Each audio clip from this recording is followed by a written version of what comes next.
70 साल में बनाया उसको 8 साल में खत्म कर दिया गया। आज हिंदुस्तान में लोकतंत्र नहीं है। आज हिंदुस्तान में 4 लोगों की डिक्टेटरशिप है। हम महंगाई के मुद्दे उठाना चाहते हैं, बेरोजगारी का मुद्दा उठाना चाहते हैं, जो समाज को बांटा जा रहा है उसके बारे में हम चर्चा करना चाहते हैं, यहां करना चाहते हैं, पार्लियामेंट हाउस में करना चाहते हैं। हमें ना बोलने दिया जाता है, पार्लियामेंट हाउस में हमें डिबेट नहीं करी जाती, अलाउ करी जाती है, हमें अरेस्ट किया जाता है। ये आज हिंदुस्तान की हालत है। आप सवाल पूछिए।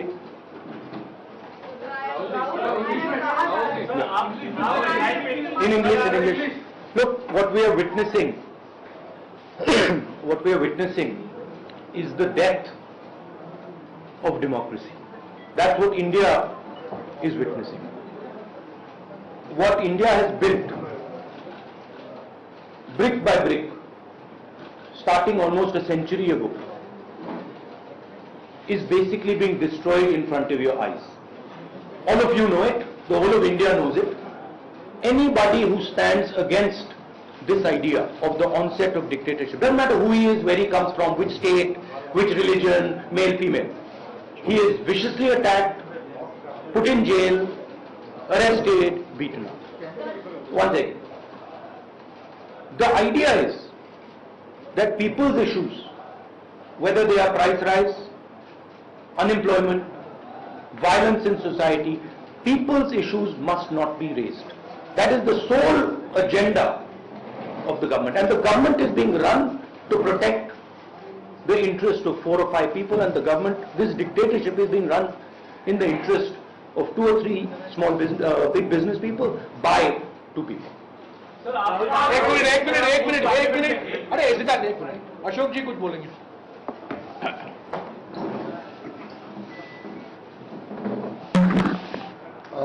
राहुल जी ने जो कहा उसका आप समझ रहे हैं कि देश में क्या हालात हैं। किसी ने हमने कल्पना नहीं की थी कि कभी ये वक्त भी आएगा जब डेमोक्रेसी समाप्त होते हुए देखना पड़ेगा लोगों को। जिस रूप में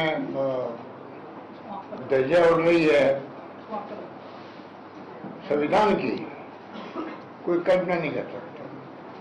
महंगाई हो, बेरोजगारी हो, जीएसटी हो, जो कुछ भी हो रहा है देश के अंदर, सुनवाई करने वाला कोई नहीं है। ऐसा पहली बार हो रहा है। आज अगर विधानसभा चलती है तब भी हम लोग डीएलओ की मीटिंग नहीं कर पाते। जिले के अंदर विधायकगण, माननीय विधायकगण असेंबली भेजी है, और यहाँ पर आप देखिए खड़गे साहब को, सोनिया जी को, पार्लियामेंट चल रही है और आप बुला रहे हो।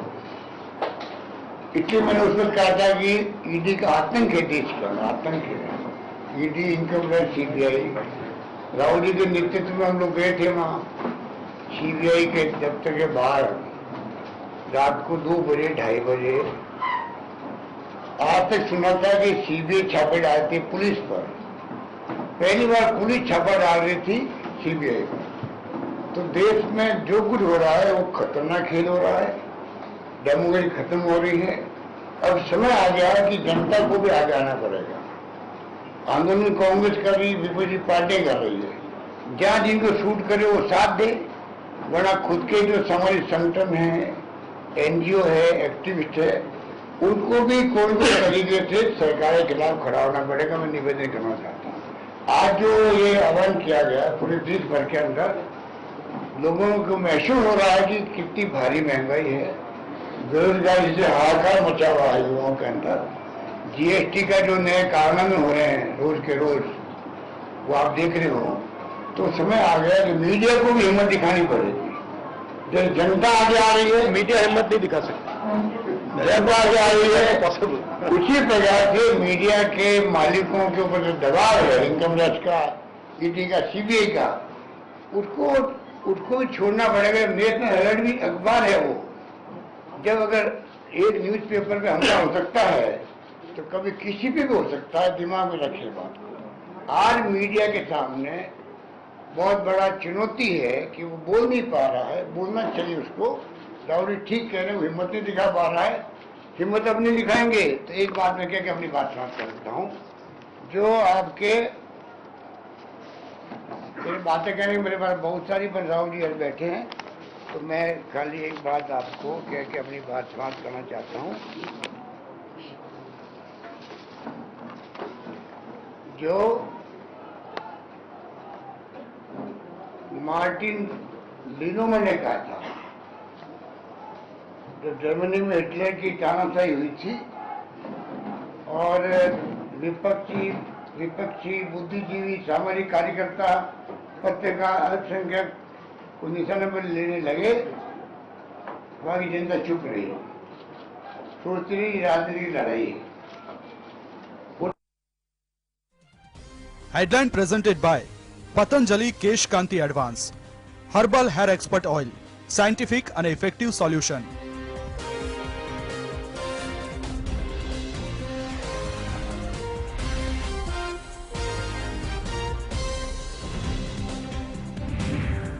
સાબરકાંઠાના ગામભોઈમાં જીવતી નવજાત બાળકીને જમીનમાં દાટી દેનાર માતા પિતા ઝડપાયા. કડીના નંદાસણથી શંકાસ્પદ માતા પિતાની કરી ધરપકડ.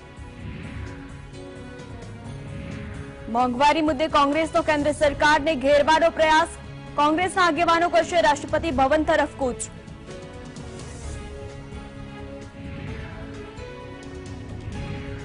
પાત્રા ચોલ જમીન કૌભાંડમાં આજે શિવસેના સાંસદ સંજય રાઉતના પત્ની ઈડી દ્વારા પૂછપરછ ગઈકાલે પાઠવ્યું હતું સમન્સ.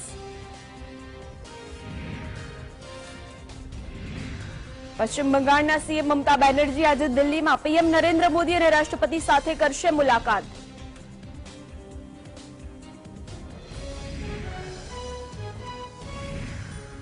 युद्धाभ्यासના નામે ચીને તાઇવાન તરફ 11 મિસાઇલ છોડી. 5 મિસાઇલ જાપાની ધરતી પર પડી. તાઇવાને કહ્યું, અમે સાર્વભૌમત્વની રક્ષા કરીશું. મંકી પોક્સને કેરને લઈને અમેરિકાએ જાહેર કરી પબ્લિક હેલ્થ ઇમરજન્સી. અમેરિકામાં નોંધાયા 6000થી વધુ કેસ.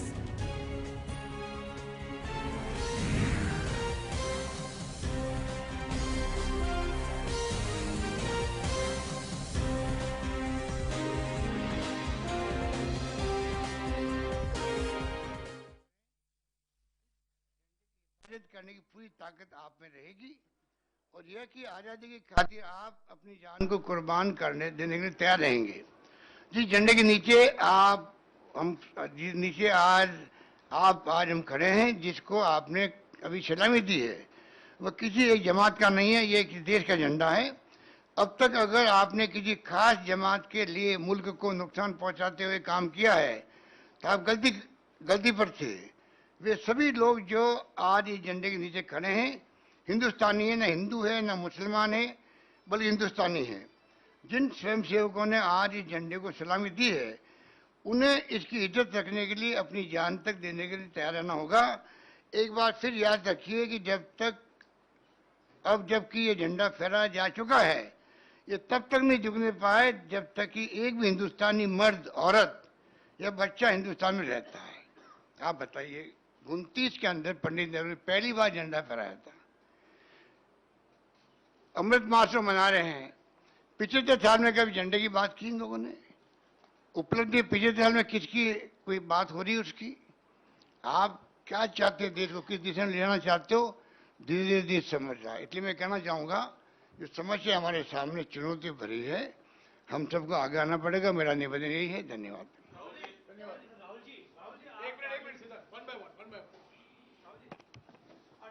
डेमोक्रेसी में जो भी टूल्स होते हैं किसी इशू को उठाने के लिए, आपने संसद में चर्चा करा दी, सरकार के कई लोगों ने बोला, उन्होंने महंगाई है मानने से इनकार किया, आपने गांधी जी की प्रतिमा के सामने प्रोटेस्ट कर लिया, आप सड़क पर हैं।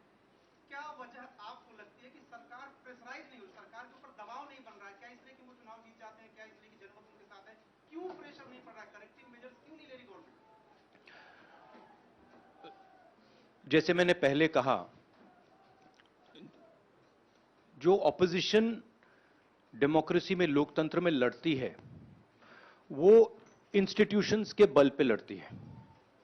मतलब जो देश का लीगल स्ट्रक्चर होता है, जुडिशियल स्ट्रक्चर होता है, जो देश का इलेक्टोरल स्ट्रक्चर होता है, जो देश की मीडिया होती है, उसके बल पर ऑपोजिशन खड़ी होती है। वो सब जो इंस्टीट्यूशंस हैं, वो सब के सब सरकार को पूरा सपोर्ट दे रहे हैं। क्यों? क्योंकि सरकार ने अपने लोग इंस्टीट्यूशंस के अंदर बैठा रखे हैं। हिंदुस्तान का आज हर इंस्टीट्यूशन इंडिपेंडेंट नहीं है। हिंदुस्तान का हर इंस्टीट्यूशन आज आरएसएस के कंट्रोल में है। आरएसएस का एक व्यक्ति हर इंस्टीट्यूशन में बैठा है।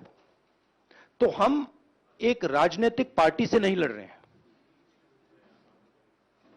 हम हिंदुस्तान के पूरे इंफ्रास्ट्रक्चर के खिलाफ लड़ रहे हैं। जब हमारी सरकार होती थी, इंफ्रास्ट्रक्चर न्यूट्रल रहता था, हम इंफ्रास्ट्रक्चर को कंट्रोल नहीं करते थे। 2 राजनीतिक पार्टियों की लड़ाई होती थी, 3 राजनीतिक पार्टियों की लड़ाई होती है। आज इंफ्रास्ट्रक्चर सरकार का पूरा एक पार्टी के साथ है। फाइनेंशियल इंफ्रास्ट्रक्चर उनके साथ है। अगर कोई दूसरी पॉलिटिकल पार्टी को सपोर्ट करना चाहे, उस पर ईडी लगा दी जाती है, सीबीआई लगा दी जाती है, धमकाया जाता है, डराया जाता है। तो फाइनेंशियली मोनोपोली है बीजेपी की, आरएसएस की, इंस्टीट्यूशनली मोनोपोली है। इसीलिए ऑपोजिशन इफेक्टिवली, अग्रेसिवली खड़ी हो रही है, बट इंपैक्ट जो होना चाहिए वो दिख नहीं रहा है।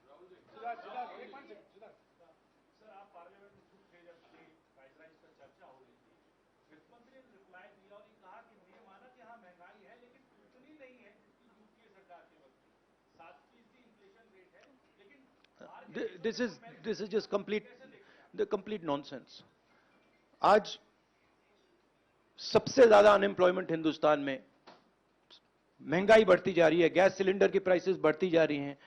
पता नहीं, शायद मतलब फाइनेंस मिनिस्टर को मतलब ये आंकड़े दिख ही नहीं रहे हैं, या उनको बताया गया है कि बस बोलते जाइए, बट ये रियलिटी नहीं है। आप किसी भी कस्बे में चले जाइए, किसी भी गांव में चले जाइए, किसी भी शहर में चले जाइए, पूछिए महंगाई की क्या हालत है, आपको बताएंगे कि सबसे ज्यादा आज महंगाई है। तो देखिए, रियलिटी एक है और परसेप्शन एक बनाया जाता है, ठीक है। कहते हैं स्टार्टअप इंडिया, ठीक है, पूरा ट्रांसफॉर्मेशन कर दिया। आप मुझे दिखाओ स्टार्टअप इंडिया है कहां?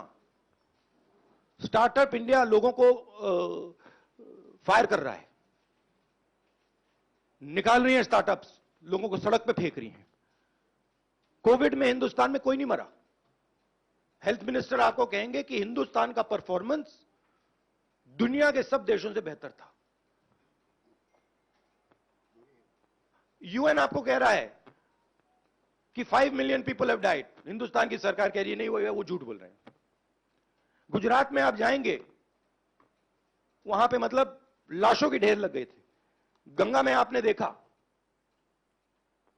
लाखों लोग मरे, मगर नहीं, हिंदुस्तान की सरकार कहती है यह सच्चाई नहीं है। बेरोजगारी बढ़ती जा रही है, हिंदुस्तान की सरकार कहती है सच्चाई नहीं है। महंगाई बढ़ती जा रही है, हिंदुस्तान की सरकार, उनकी जो फाइनेंस मिनिस्टर हैं, कहते हैं नहीं। पूरा कम्युनिकेशन स्ट्रक्चर उनके हाथ में।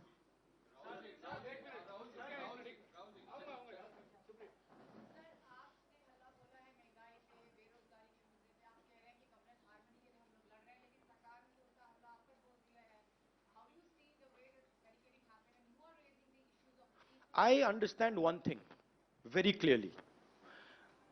The more I raise people's issues, the more I tell the truth in front of you, the more I will be attacked by the government. It's a simple thing.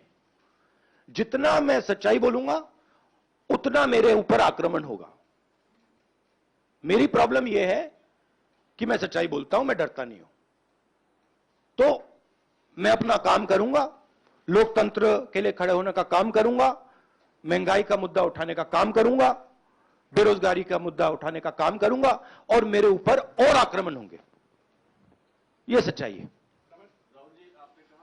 और जो धमकाता है वो डरता है। ये बात आप समझ लीजिए, जो डरता है वो धमकाता है। किससे डरते हैं? जो आज हिंदुस्तान की हालत है उससे डरते हैं। जो उन्होंने वायदे किए थे, जो उन्होंने पूरे नहीं किए, उससे डरते हैं। महंगाई से डरते हैं, बेरोजगारी से डरते हैं, जनता की जो शक्ति है उससे डरते हैं। क्यों डरते हैं? क्योंकि झूठ बोलते हैं। 24 घंटा ये लोग झूठ बोलते हैं। बेरोजगारी नहीं है, प्राइस राइज नहीं है, चाइना नहीं आया। राजनीतिक दल को डराने की कोशिश सरकार के द्वारा होती है, वो डराने की कोशिश तो आपको, सोनिया जी को, कांग्रेस पार्टी को भी हो रही है। उस डर को किस तरीके से मुकाबला करेंगे? डर है ही नहीं, मुकाबला करने की क्या जरूरत है ही नहीं डर। किस चीज से डरना? डर नहीं। राहुल, ये लगातार कहा जा रहा है कि महंगाई बहाना है, दरअसल आप लोग का निशाना ईडी है। और दूसरा, एक तरफ जहां आप लोग बाहर सड़कों पर उतरे हुए, संसद के भीतर एक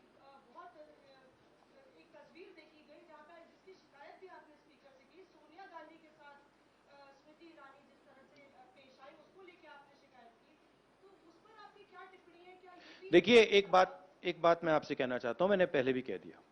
मैं इस बात को समझता हूं कि जितना भी मैं जनता की इश्यूज को उठाऊंगा, जितनी भी महंगाई की बात करूंगा, अनएम्प्लॉयमेंट की बात करूंगा, कम्युनल हार्मनी की बात करूंगा, उतना मेरे ऊपर आक्रमण होगा। और मुझे अच्छा लगता है क्योंकि मैं आक्रमण से सीखता हूं। तो जितना भी ये मेरे ऊपर आक्रमण करेंगे, मुझे फायदा होता है। I get great joy when my political opponents attack me. They are not able to understand this. I get great happiness. अंदर से मुझे बहुत खुशी होती है। क्यों? क्योंकि मुझे अपने जो आइडियाज हैं, अपनी जो सोच है, अपनी जो विचारधारा है, वो और समझ आती है। मुझे बैटलफील्ड जो है वो और समझ आती है। लड़ाई क्यों हो रही है मुझे वो समझ आता है, और उससे मुझे बहुत बहुत खुशी होती है। आप एक काम कीजिए, अगर आपको मौका मिले, जो ईडी ऑफिसर्स ने मुझे इंटेरोगेट किया, उनसे आप जाके बात कीजिए। वो आपको बता देंगे क्या हुआ उस कमरे में।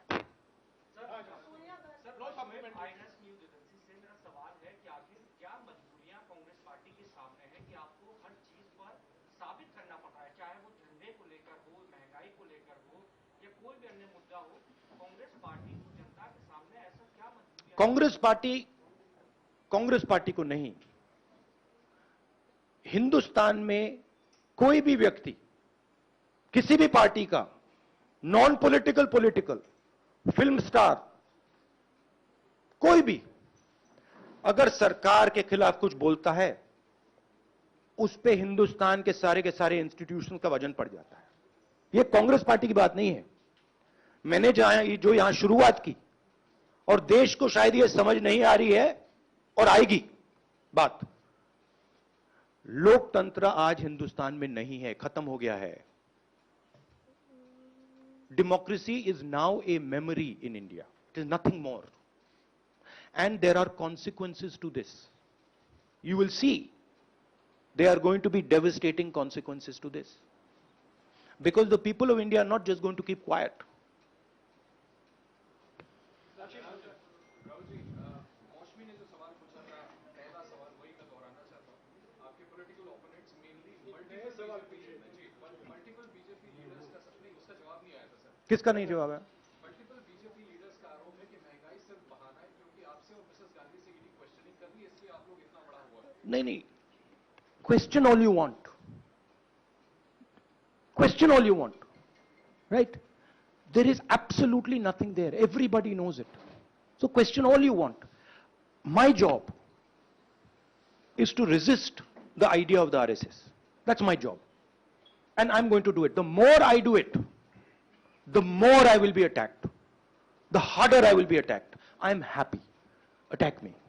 राहुल जी, आपने कहा आप हर तरह के अटैक के लिए तैयार हैं। अभी हम जब रिपोर्टिंग कर रहे थे तो आपकी कार्यकर्ता आपसे एक मांग कर रहे हैं कि आप एक बार फिर राष्ट्रीय अध्यक्ष की कुर्सी बना पा जाए। देखिए, ये प्रेस कॉन्फ्रेंस आप डिस्ट्रैक्ट करने की कोशिश मत कीजिए, ठीक है? सीधी सी बात है। ये प्रेस कॉन्फ्रेंस महंगाई, बेरोजगारी और देश में जो आज हालत है उसके बारे में है। तो अब उसके बारे में बात करते हैं, क्योंकि वो हिंदुस्तान की जनता के लिए सबसे जरूरी मुद्दा है। सर, सोनिया गांधी ने कहा कि मैं इंदिरा गांधी की बहू हूं, किसी से नहीं डरती। आपने कहा कि मैं नरेंद्र मोदी से नहीं डरता। तो क्या नरेंद्र मोदी आप लोगों को डरा रहे हैं? कोई तरीका आपको मैंने आपको बोला डर नहीं है। क्या डरा रहे हैं? वो डराने की कोशिश करें, करते जाएंगे, कोई फर्क नहीं पड़ता। एक व्यक्ति सवाल पूछेंगे प्लीज। नहीं, देखिए, ये एक बात समझिए, ये गांधी परिवार पे अटैक क्यों करते हैं? ये गांधी परिवार पे इसलिए अटैक करते हैं क्योंकि हम एक विचारधारा के लिए लड़ते हैं, और हमारे जैसे देश में करोड़ों लोग हैं।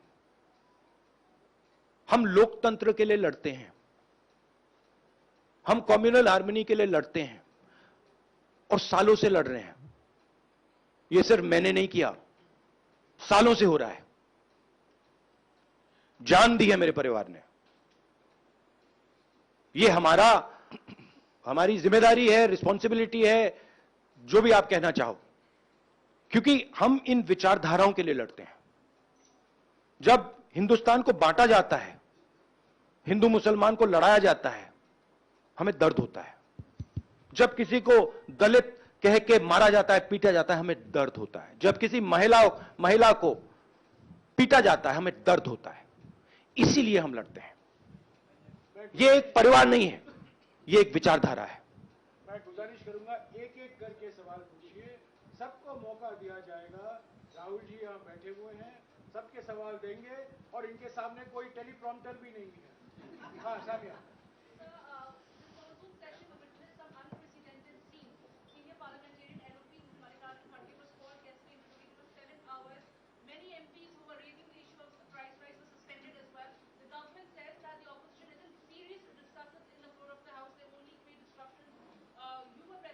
We have been asking for a discussion on price rise.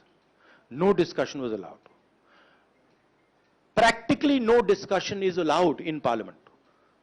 The Chinese troops came into India, they occupy India, no discussion is allowed. Unemployment we want to raise, no discussion is allowed. Price rise, no discussion. Agnipath, no discussion. No discussion is allowed. It is much more beneficial for us to have discussion in parliament. We demolish the government every single time we have a discussion in parliament. Right? 1 second, please let me speak. Right? We demolish the government every single time we have a discussion. You're aware of it. They don't want a discussion. They can't face a discussion. That's the truth. And this is not only a Congress issue. They cannot face a discussion with any opposition party.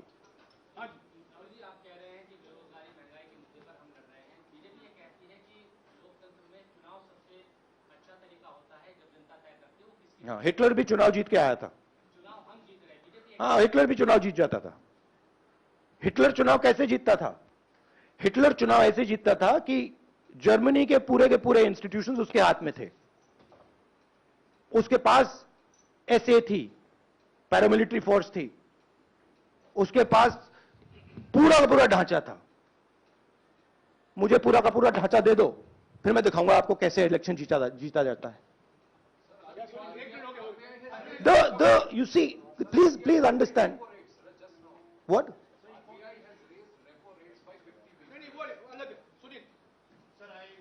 you were saying about your family and your fight, and you're fighting for an ideology. Some would ask that Mr. Rahul Gandhi should now take over the leadership of the Congress party and fight for this, especially when you're talking about price rise. Sunil, he has already answered that question. He has said that this... Sunil, please refer to the earlier answer.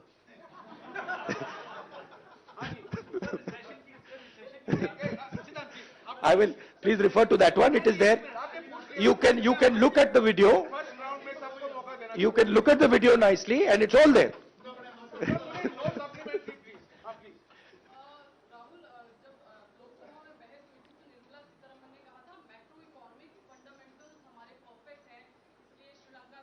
I think the macroeconomic fundamentals that she's talking about is something else.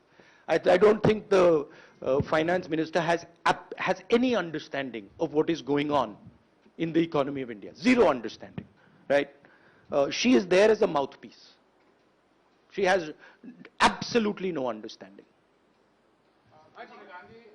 If she had understanding, we would not be in the situation we're in, right? The entire job creation system of India has been destroyed. Small and medium businesses have been wiped out. We have a GST which is a disaster. Please go and ask any state and they will tell you this GST is a disaster, right? We have the highest unemployment in the country. Price rise across the board. And the finance minister is saying there is no problem. Fine.